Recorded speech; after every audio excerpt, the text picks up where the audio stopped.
श्री राम समर्थ श्रीराम। शुका सारिके पूर्ण वैराग्य जाचे, वशिष्ठा परी ज्ञान योगेश्वराचे, कवी वाल्मिका सारिखा मान्य ऐसा। नमस्कार माझा सद्गुरु रामदासा। मला वाटते अंतरित्वा वसावे, तुझ्या दासबोधासी त्वा बोध व्हावे। अपत्यापरी पाववी प्रेमग्रासा, महाराज या सद्गुरु रामदासा। जय जय रघुवीर समर्थ। ब्रह्मानंदं परमसुखदं केवलं ज्ञानमूर्तिं, द्वन्द्वातीतं गगनसदृशं तत्त्वमस्यादिलक्ष्यम्, एकं नित्यं विमलमचलं सर्वधी साक्षिभूतं, भावातीतं त्रिगुणरहितं सद्गुरुं तन्नमामि। सद्गुरुनाथ महाराज की जय। जय जय रघुवीर सब संतन की जय। भारत माता की जय। श्रोता वक्ता श्री राम समर्थ श्री। उपस्थित सर्व आदरणीय साधक बंधू आणि भगिनींनो, आज आपण दशक 14 समास 3 ओवी क्रमांक 10 पुढील भाग आज आपण पाहणार आहोत। पण तत्पूर्वी आजचा दिवस अत्यंत पवित्र, अत्यंत भाग्याचा, सद्गुरूची कृपा करणारा दिवस आहे। आज गुरुपौर्णिमेचा उत्सव। गुरुपौर्णिमा म्हणजे व्यासांचा जन्मदिवस। महर्षी व्यास यांचा जन्मदिवस हा गुरुपौर्णिमा म्हणून साजरा केला जातो। संबंध भारतवर्षामध्ये सगळ्या संतांची पूजा, सद्गुरूंची पूजा आजच्या दिवशी केल्या जाते। महर्षी व्यासांच्याबद्दल एक वचन वापरले जात आहे, व्यासोच्छिष्टम जगत सर्वम। या जगाच्या पाठीवर महर्षी व्यासांनी ज्या गोष्टी सांगितल्या, जे वेद सांगितले,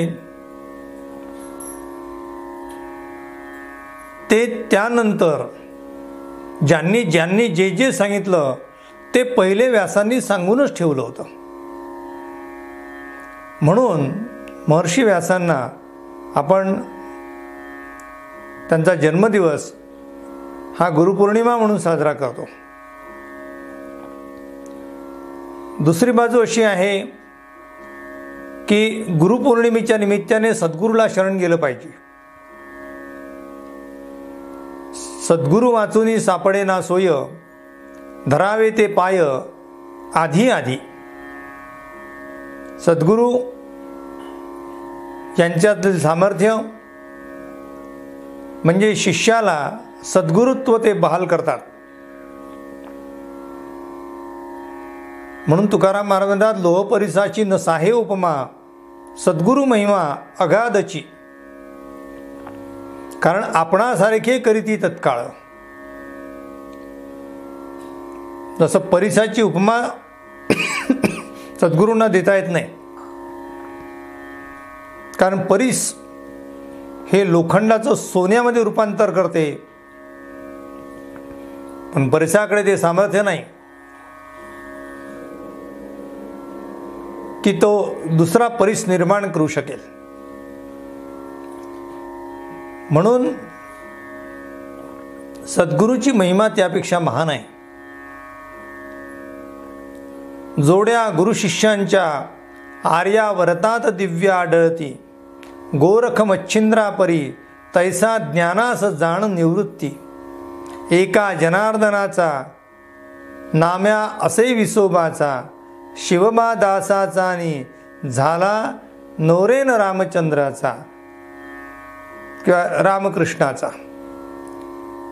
रामकृष्ण परमहंसाच्या शिष्याचं नाव नरेंद्र म्हणजे नोरेन होतं, म्हणजे स्वामी विवेकानंद. या जगाच्या पाठीवर कुठलाही शिष्य महानता प्राप्त करील तो सद्गुरू कृपेने. सद्गुरूच्या शिवाय त्याला तरुणोपाय नाही. म्हणून आम्ही जीवनभर सद्गुरूंनी सांगितलेला मार्ग तो आचरला पाहिजे, त्याप्रमाणे चाललं पाहिजे. केवळ आजच्या दिवशी पूजन करणे हे जरी प्रतिकात्मक असलं तरी 365 दिवस सद्गुरूंची कास धरली पाहिजे, सद्गुरूंवर विश्वास ठेवला पाहिजे. समर्थ म्हणतात, मुख्य सशिष्याचे लक्षण सद्गुरू वचनी विश्वासपूर्ण. खरा सत्शिष्य झालं की खरे सद्गुरू आपल्याला भेटतात. एकमेव तो मार्ग आहे. आम्हाला सद्गुरू कधी भेटतील, गुरु उपदेश कधी होईल, आमचा उद्धार कधी होईल, या सगळ्या प्रश्नांची उत्तर एकच आहे, तुम्ही सत्शिष्य व्हा. म्हणजे सद्गुरू तुमच्या पाठीशी आहे. भिवू नको, मी पाठीशी आहे. हे सद्गुरूचं जे वचन आहे ते सत्य आहे, तो आपल्याबरोबर कायम आहे. आम्हीच मात्र त्याच्याकडे दुर्लक्ष करतो, संसारात गुंतो. म्हणून सद्गुरूचं वर्णन अगाध आहे. सद्गुरूंच्या वर्णनाचा स्वतंत्र समाज समर्थांनी लिहिला, सद्गुरू स्तवन म्हणून, आपल्या सर्वांसाठी. तो काल मी व्हॉट्सअप ग्रुपवर टाकलेला आहे. किंवा आपण जर यूट्यूब चॅनलवरून पाहत असाल, निरूपण ऐकत असाल, तर यूट्यूब चॅनलवर सुद्धा मागील असलेल्या व्हिडिओमध्ये एक सद्गुरू स्तवनाचा व्हिडिओ आहे. त्याच्यावर संपूर्ण सद्गुरूचं वर्णन केले गेलं आहे. मी आपणा सर्वांना प्रार्थना करतो, विनंती करतो की आज सद्गुरूंचं स्तवन आपण ऐकलं पाहिजे, ते केलं पाहिजे. आणि त्या स्तवनाचं वाचन करून, श्रवण करून, त्याप्रमाणे आपण आपलं जीवन जर कंठलं तर यामुळे आपलं जीवन धन्य होईल. म्हणून त्या सद्गुरूंना शरण जाऊ आणि दासबोधातील जो भाग आपल्याला पाहायचा होता त्याकडे आपण येऊ. आपल्या सर्वांच्या हृदयस्थ असलेल्या त्या सद्गुरूंना इथून प्रार्थना करतो की हे सद्गुरुनाथा, सर्वांना सद्बुद्धी दे, सर्वांना सन्मार्ग दाखव आणि भक्ती मार्गामध्ये आपली बुद्धी आणि आपलं मन स्थिर होऊ दे. तो सगळ्यांचा रक्षण करणार आहे, तोच मार्गदर्शन करणार आहे. म्हणून गुरु आणि सद्गुरू यामध्ये सद्गुरूंना फार मोठं महत्त्व आहे, जे आध्यात्मिक मार्गदर्शन करतात. गुरुतः सामान्यतः गुरुचा वर्णन आपण जे आम्हाला भौतिक विद्या शिकवतात त्यांना आम्ही गुरु असं म्हणतो. पण अभौतिक विद्या शिकवणारे आणि जे गुरूंचेही गुरु आहेत, म्हणजेच आध्यात्मिक ज्ञान देणारे, अशा सगळ्या सद्गुरूंना आपण आज साष्टांग नमस्कार घातला पाहिजे. मी ठेवितो मस्तक ज्या ठिकाणी, तेथे तुझे सद्गुरू पाय दोन्ही.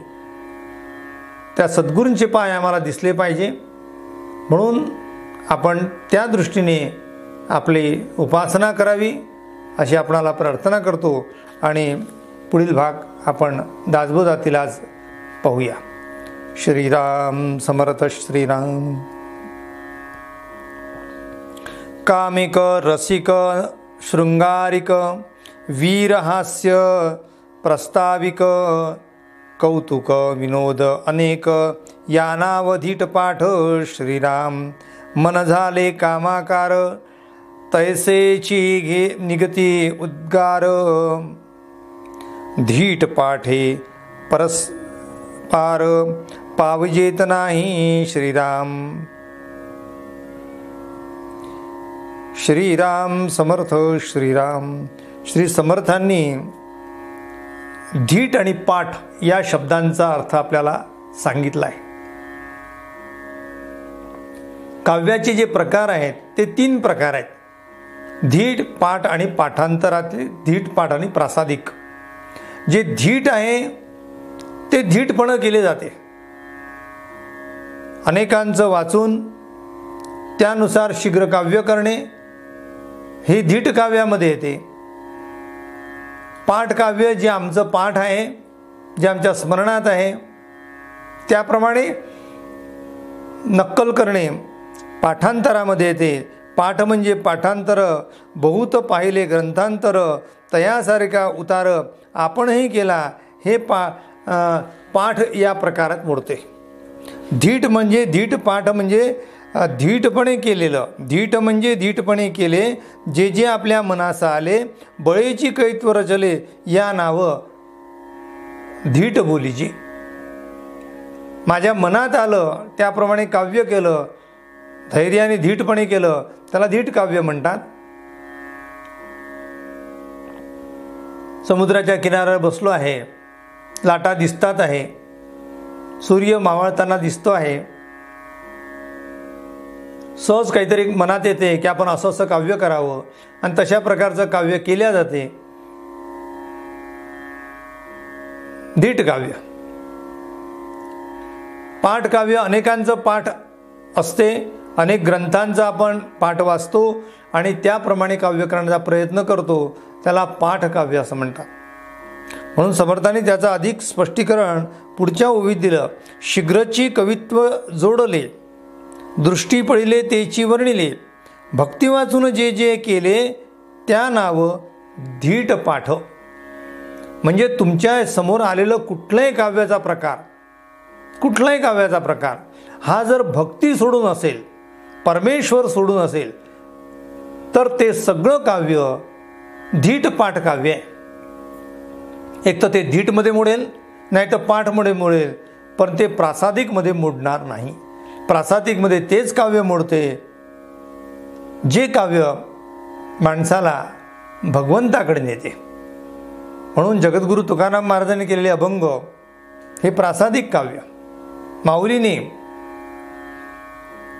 ज्ञानेश्वरीचं लिखाण केलं, प्रासादिक काव्य. समर्थांनी दासबोधाचा रचना केली, प्रासादिक काव्य. मनाचे श्लोक प्रासादिक काव्य, हरिपाठ प्रासादिक काव्य. जे संतांनी केलेले आहे त्या सगळ्या काव्यांना प्रासादिक काव्य असं म्हणतात, कारण ते प्रसादाने प्राप्त होते, कृपेने प्राप्त होते, ईश्वराची कृपा.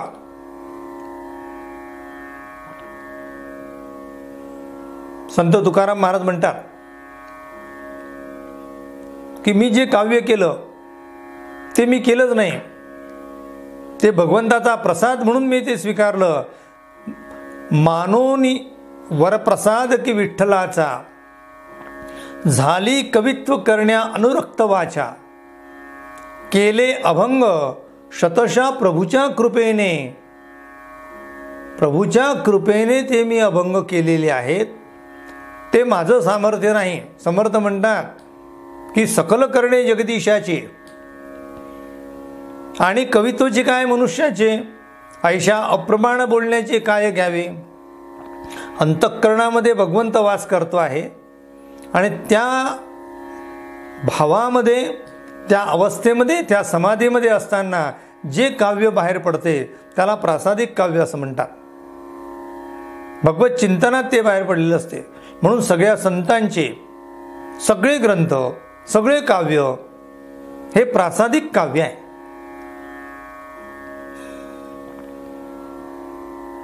कधी कधी एखादं गाणं भक्ती रस पूर्ण असते आणि ते चित्रपटात दाखवले जाते, ते अभंग म्हणून कधी कधी पुढे गायले जाते. पण ते सुद्धा काव्य प्रासादिक काव्य म्हणून मानल्या जात नाही. कारण ते काव्य करत असताना कशासाठी काव्य करायचं आहे याचं कारण ठरलेलं असते. आणि प्रासादिक कारणाला कारण नसते, भगवंतच हे त्याचं कारण असते. आणि प्रासादिक काव्य जन्माला आलं हे त्याचं कार्य होऊन जाते. कारण जिथे भगवंत आहे आणि त्या माध्यमातून निर्माण झालेलं काव्य म्हणून प्रासादिक. इतर काव्यांना प्रासादिक काव्य म्हणता येणार नाही. एखाद्याने भजन केलं पण ते कशासाठी केलं बा, त्यावर त्याचा परिणाम ठरतो. चित्रपटामध्ये कितीदा तरी आपण भक्तिगीतं ऐकतो, तिथे संतांची काव्य नसतात, कवींची असतात. म्हणून कवीने केलेलं भक्तिगीत असं आपण त्याला म्हणतो. पण संतांनी केलेलं भक्तिगीत असा शब्द वापरत नाही. संतांनी केलेला अभंग, संतांनी केलेलं हे जे काव्य आहे हे प्रासादिक आहे. समर्थ त्याचा वर्णन अजून करतात. ज्या काव्यामध्ये नवरसांचा वापर केलेला आहे, 9 प्रकारचे रस आहेत. कोणकोणते रस आहे? हास्य रस आहे, करुण रस आहे, अद्भुत रस आहे, शृंगार रस आहे, शांत रस आहे, भयानक रस आहे, बिभत्स रस आहे, रौद्र रस आहे आणि वीर रस आहे. सगळ्या रसांचा वापर केला आहे. याला प्रासादिक काव्य म्हणता येणार नाही, त्याचे रसांचा वापर आहे. पण या 9 रसावर अधिपत्य गाजवणारं, पण आता व्याकरणशास्त्रात नसलेला रस, पण तो भक्तिरस आहे. सगळ्यांवर सगळ्यांचा राजा आहे. अनेक लोक म्हणतात सगळ्या रसांचा राजा कोण? तर या सगळ्या रसांचा शृंगार हा सगळ्यात रसांचा राजा मानला जातो. पण त्याच्यावरही कडी करण्याचं सामर्थ्य भक्तिरसामध्ये आहे. भक्तिरस जिथे असेल तिथे सगळे रस फिकी पडतात. म्हणून समर्थ म्हणतात आहे, अशा प्रकारचं काव्य करणारे जे आहे ते धीट पाठ आहेत. उदाहरणार्थ कामिक, रसिक, शृंगारिक, वीर, हास्य, प्रस्ताविक म्हणजे ज्याच्यातून शोक निर्माण होतो असं करुण काव्य, कौतुक, विनोद, अनेक अशा प्रकारचे या नावधीट पाठ. मन झाले कामाकार तैसेची निगती उद्गार, धीट पाटे परपार पावी येत नाही. म्हणून आपण धीट आणि पाठ काव्यांना प्रासादिक म्हणता येत नाही. व्हावया उदर शांती करणे लागे नरस्तुती, तेथे केली जे व्युत्पत्ती या नाव धीट पाठ श्रीराम. म्हणून याला व्युत्पत्ती या शब्दाचा अर्थ बुद्धी. इथे काव्य करत असताना माझं पोट भरलं पाहिजे या दृष्टीने काव्य केले जाते. जुन्या काळी राजांच्या दरबारामध्ये काही राजकवी असायचे. ते राजाचं मोठं वर्णन करायचे आणि ते राजाचं वर्णन दरबारात ऐकवल्या जायचं. आता तो कशासाठी वर्णन करतो आहे राजाचं, राजाचा मोठेपणा का गातो आहे, त्याचा आंतरिक भाव नाही आहे. त्याचं उत्तर आहे व्हावया उदर शांती, पोट भरण्यासाठी आहे. याची स्तुती केल्याशिवाय माझं पोट भरत नाही. म्हणून तेव्हा त्याला अशी त्याची स्तुती करणारा भाट निर्माण होतो. पण भगवंत म्हणतात आहे, समर्थ म्हणतात आहे की भगवंताची स्तुती केली पाहिजे, नरस्तुतीला महत्त्व नाही.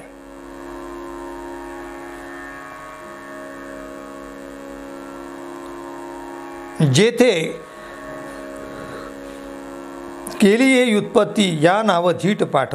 3 प्रकारचे आपण व्याकरणात काव्यांचे प्रकार पाहतो. एक संत काव्य आहे, एक पंत काव्य आहे आणि एक तंत काव्य आहे.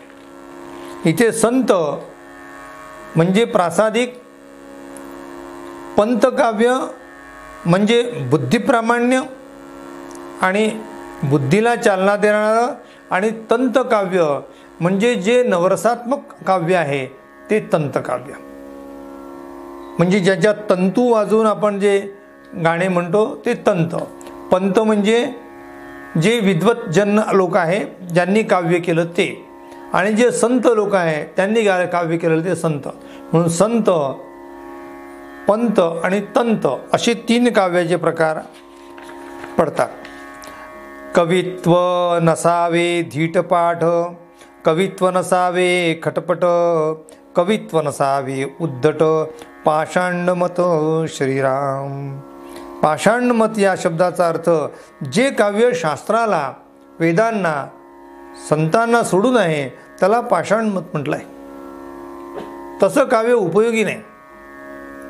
कवित्व नसावे धीटपाठ, अशा प्रकारे कवित्व आध्यात्मिक दृष्टीने विचार करता धीटाला महत्त्व नाही, पाठाला महत्त्व नाही, प्रासादिकाला महत्त्व आहे. म्हणून कवित्व नसावे खटपट. काही लोक टला ट मला म लावून काव्य करतात, म्हणजे दिवाळी अंकामध्ये जशा कविता येतात त्याप्रमाणे. त्याच्यानंतर आयुष्यात ती कविता कोणी वाचायला तयार नसते.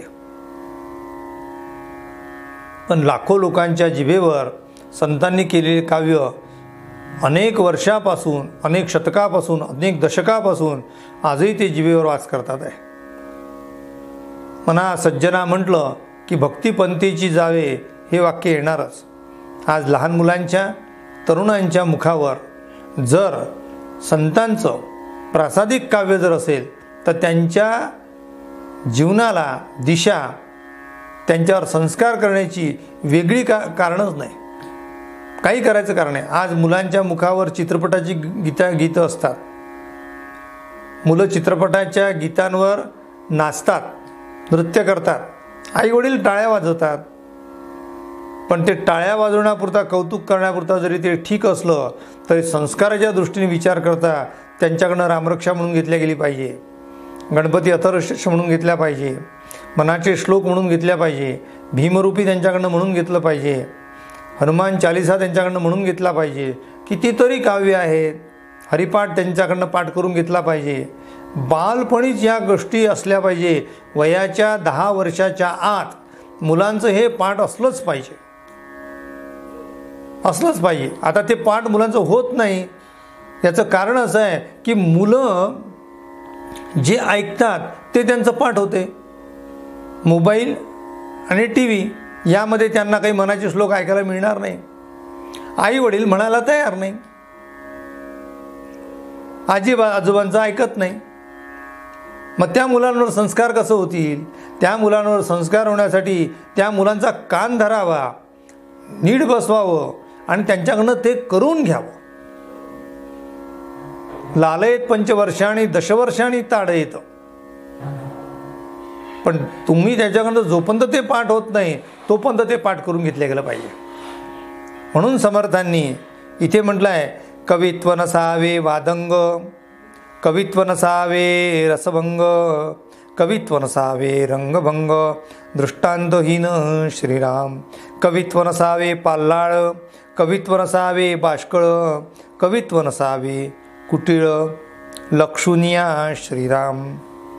समर्थांनी कवित्व कसं नसावं, आता इथे नकार सांगितला, कसं असावं त्याचा विचार आम्ही केला.